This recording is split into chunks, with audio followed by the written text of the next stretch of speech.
Hey, it's Jeff Shore. Is your customer out there searching for the absolute perfect product or service? You don't have it.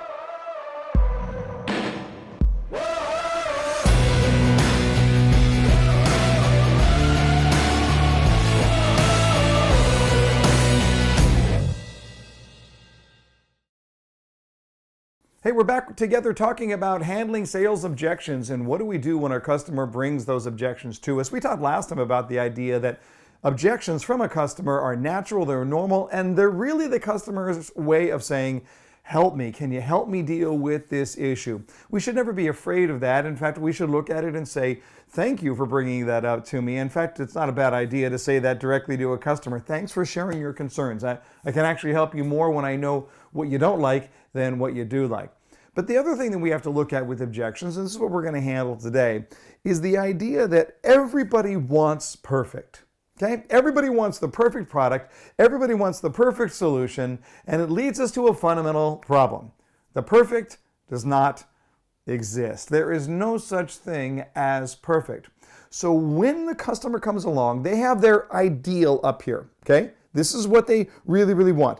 And then they've got their perception over here of what you're offering. So this is the ideal, this is their perception, and in that gap in between lies the objection. An objection is the gap in between the perception and the ideal. So if I'm looking at it as a customer, I say, I started my search knowing exactly what I wanted, but I'm seeing something that is not exactly what I wanted. And that's where the objection is going to come into play. Now, here's the good news. It does not by any means mean that the sale is over. What it means is that we have to deal with this customer and helping them to understand what they are willing to compromise on. I sometimes think that every customer subconsciously has to go through the process of determining their acceptable level of dissatisfaction. Now, these are not words that I would suggest you use in your sales presentation, but just in human nature, that's what we do. We're not going to see perfect. And so when we are in the process of trying to determine what we really want, we are going to ask ourselves, what is my acceptable level of dissatisfaction? I'm not going to be happy with everything because nothing is perfect. And your job as a counselor is to help them to understand that.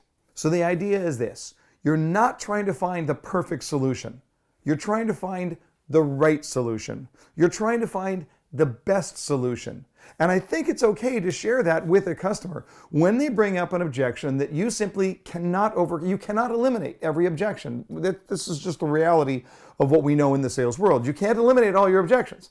So if a customer brings up an objection that can't be eliminated, then we have to deal with that customer from the perspective of, hey, listen, there's no such thing as perfect. We're not looking for perfect. We're looking for the best choice. We're looking for the right choice. And when I walk you through as to why this is still the right choice for you.